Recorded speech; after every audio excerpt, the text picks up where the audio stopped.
Bom dia, igreja! A paz do Senhor! Leitura bíblica de hoje para a gente iniciar mais uma semana da nossa série de devocionais, ao qual nós vamos aprender sobre a pessoa do Espírito Santo. Quem é o Espírito Santo? Falamos sobre Deus, falamos sobre Jesus e agora vamos falar da terceira pessoa da Trindade, que é a terceira pessoa de Deus.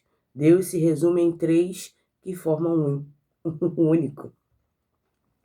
Esse estudo ele foca na manifestação do Espírito Santo, revelando que ele não é um personagem secundário, mas o agente de Deus que traz ordem, habilidade, presença, promessa de esperança. Isso é uma jornada progressiva sobre a terceira pessoa da Trindade. O Espírito Santo não é uma força ou uma energia, mas uma pessoa com vontade, sentimentos, autoridade, que atua desde a criação até a consumação dos tempos.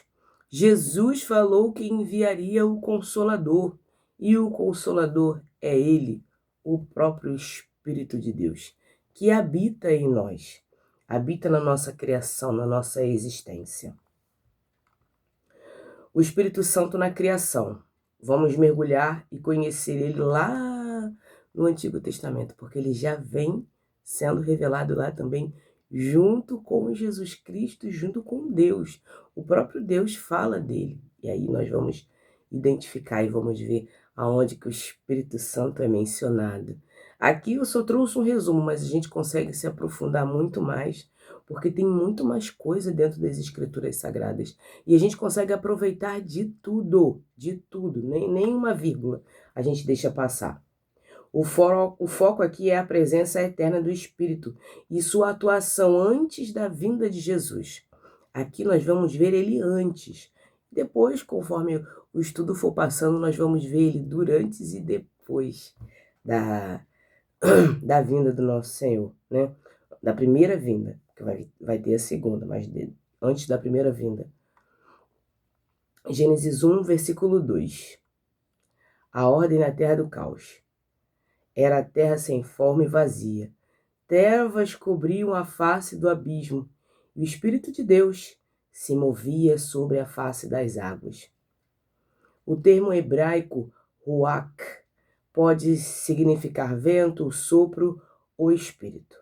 O verbo, ele se movia, merakshepet, ou andava, indicando que o Espírito Santo estava junto com Deus e Jesus, preparando a criação, preparando aquele cenário caótico para receber a palavra de Deus que traria vida. Assim como descrito também em Gênesis, capítulo 3, versículo 22.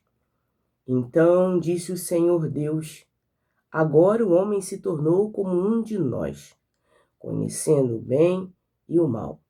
Não se deve, pois, permitir que ele também tome do fruto da árvore da vida e o coma e viva para sempre. Ou seja, aqui é o próprio Deus falando com as três, ou no caso, com mais duas pessoas, né? Como um de nós. Ele se coloca no meio e coloca mais duas pessoas, ou três ou mais, né?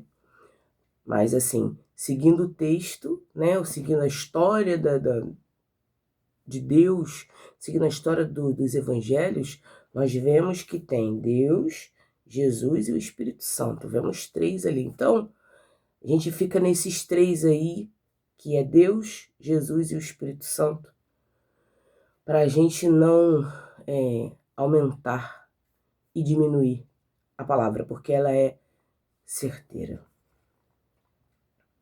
O capítulo 1, o capítulo descreve a semana da criação.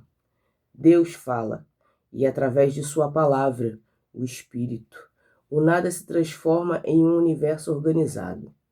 O ápice é a criação do ser humano, a imagem e a semelhança de Deus. Quando sua vida parecer sem forma e vazia, lembre-se que o Espírito de Deus estava pairando sobre o caos. Ele é especialista em trazer estrutura onde há confusão. Convide o Espírito para organizar suas emoções e seus caminhos. No dia de hoje eu quero chamar o Espírito Santo. Espírito Santo de Deus, ajuda-me a organizar a minha vida. Faça também a mesma coisa. Ore ao Senhor, busque ao Senhor, busque organizar a sua vida, organizar o seu espírito, organizar aquilo que está um caos. E o Espírito Santo está aí para nos ajudar. Mas ele não vai levantar e fazer tudo por nós. Ele vai nos ajudar a organizar, mas não vai fazer por nós aquilo que nós devemos fazer, né? Como dito nos estudos anteriores, a gente consegue identificar que Jesus, ele coloca situações, Deus, ele coloca situações no nosso caminho, mas é a gente que precisa levantar e tomar uma atitude de melhoria.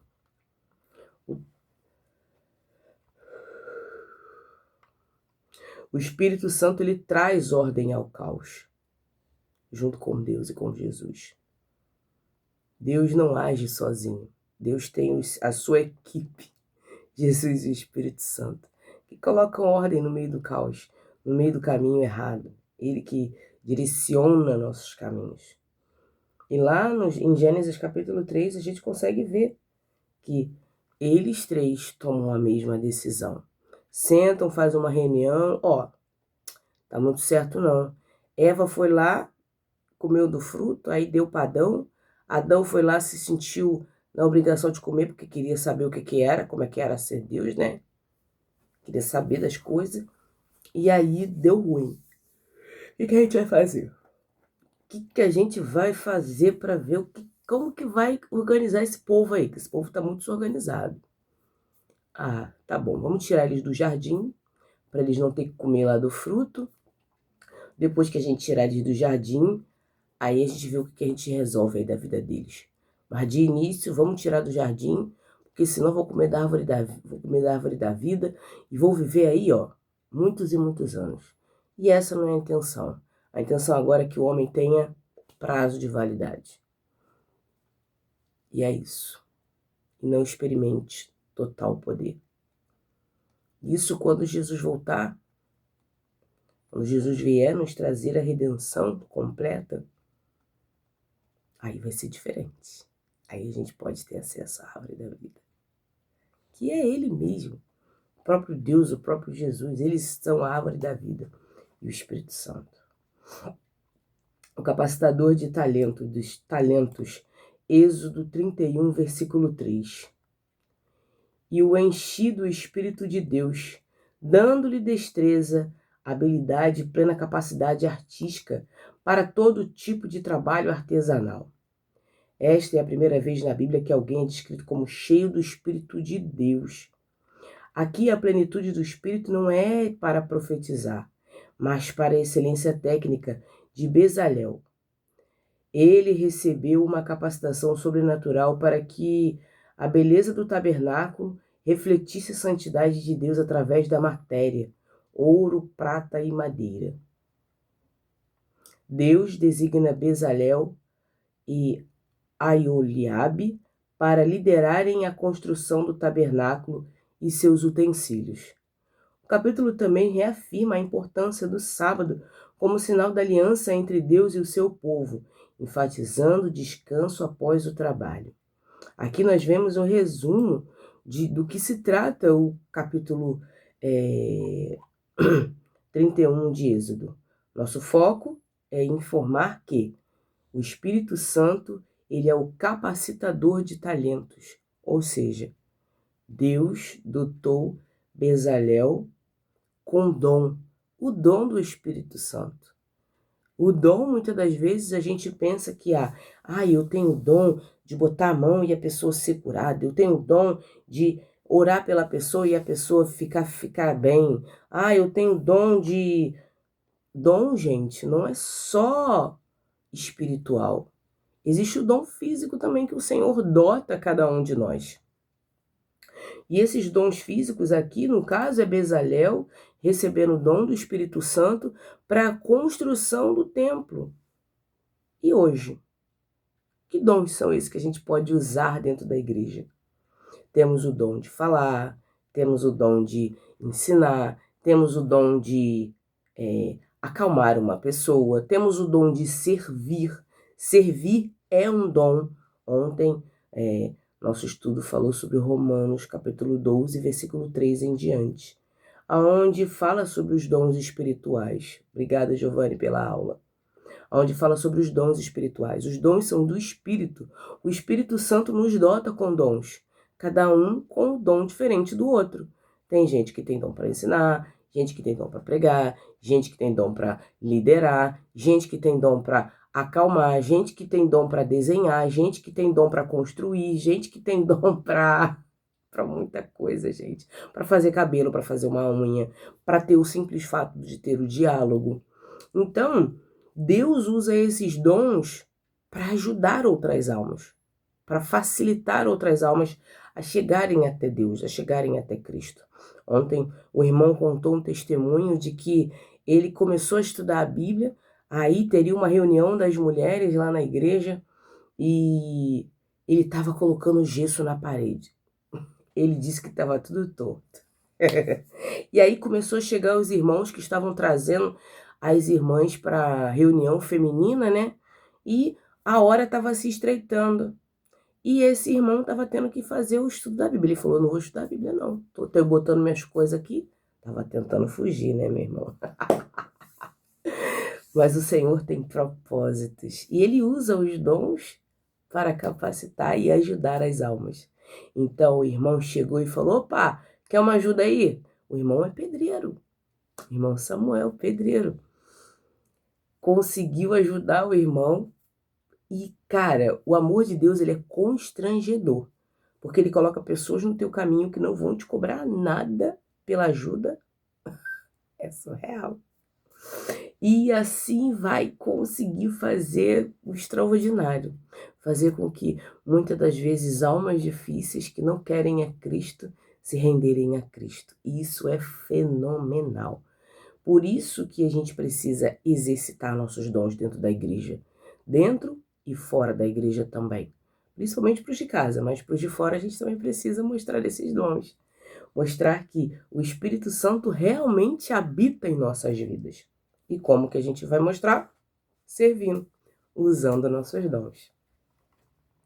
O Espírito Santo não habita apenas em momentos religiosos.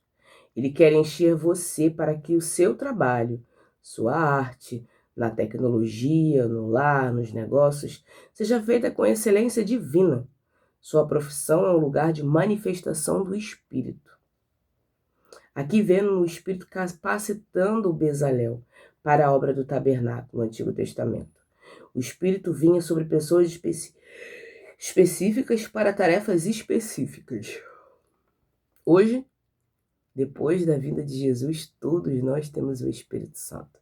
Então não adianta, minha irmã, você chegar para mim e falar assim, ó, mas eu não tenho dom. Dom se cria. E o Espírito Santo que habita em você, ele pode te ajudar com o seu dom. Ele pode te auxiliar. E muitas das vezes você vê aí, ó, que tem um dom escondido que você mesmo não sabia. E aí a gente consegue identificar o amor, a misericórdia, a felicidade que é ajudar o próximo, servir ao próximo. Porque aquele que quer ser maior no céu, esse que sirva.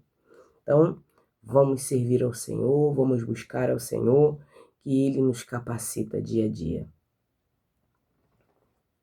O Espírito Santo se interessa pelo seu trabalho e talentos.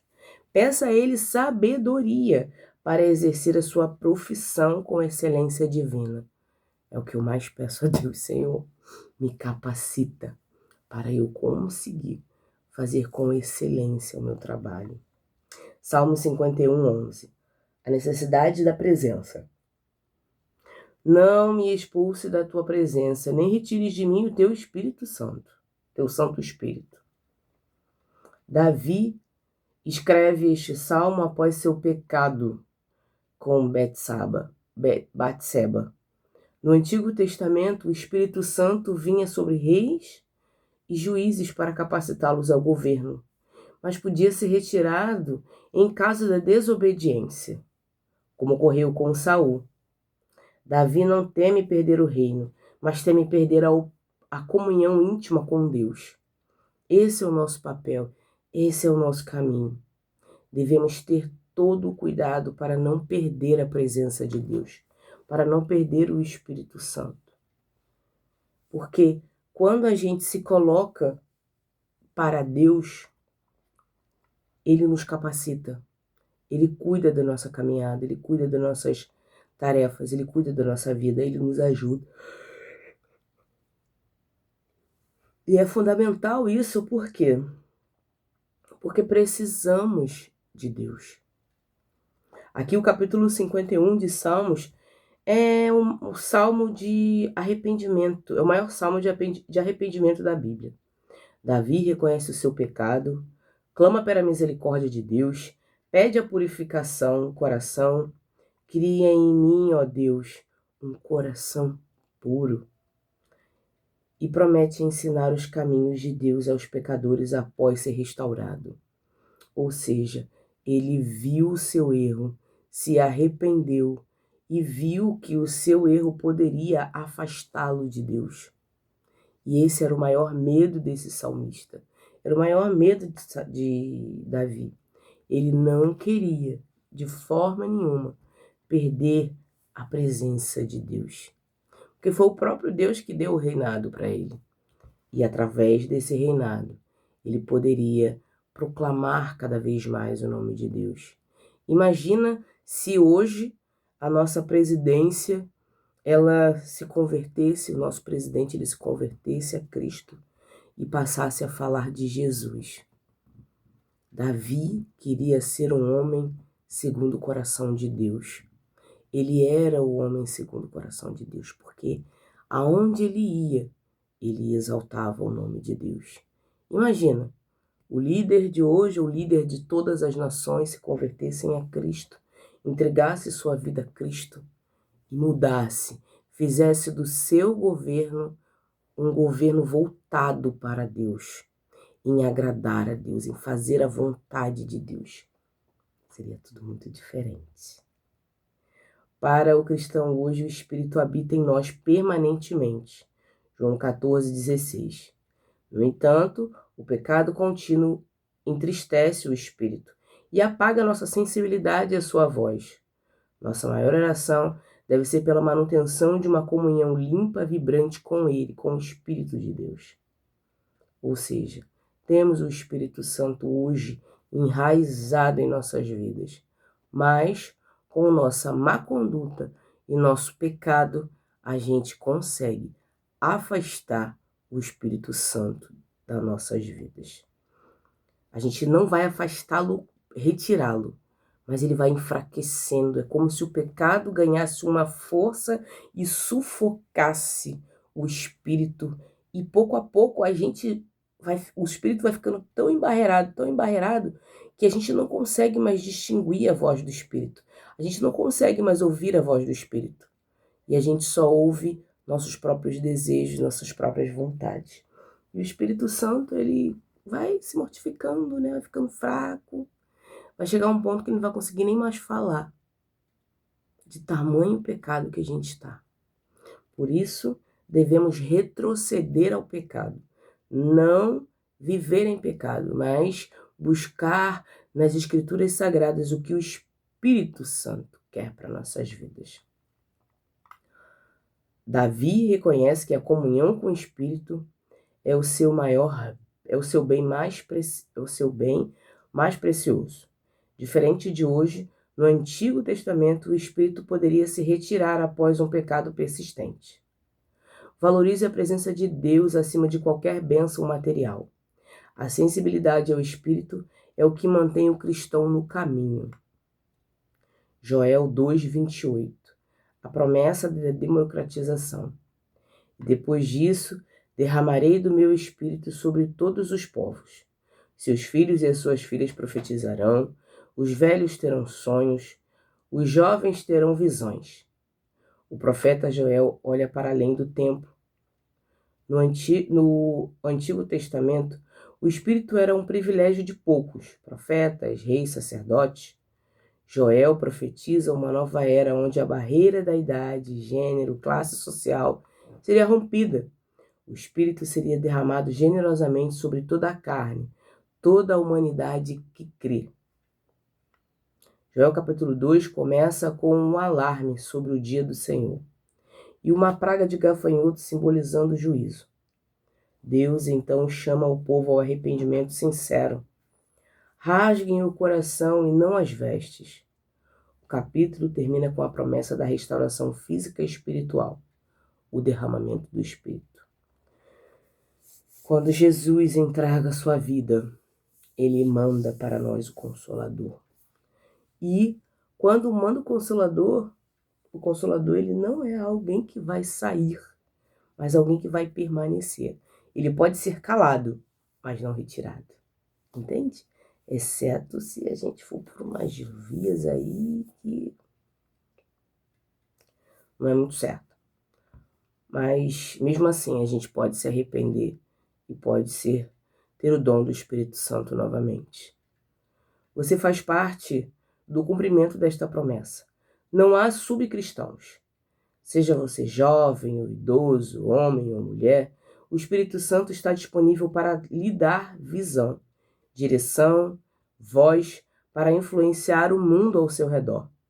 Parece até que a gente estava pensando na mesma pregação, na mesma mensagem. Ontem o irmão trouxe sobre a mensagem do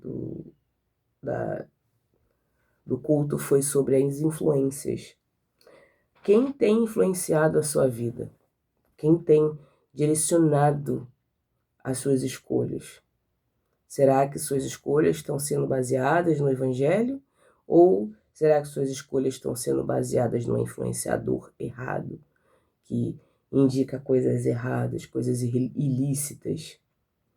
Como dito também ontem no EBD, falando sobre que Deus abomina a balança errada, que ganha lucros desonestos.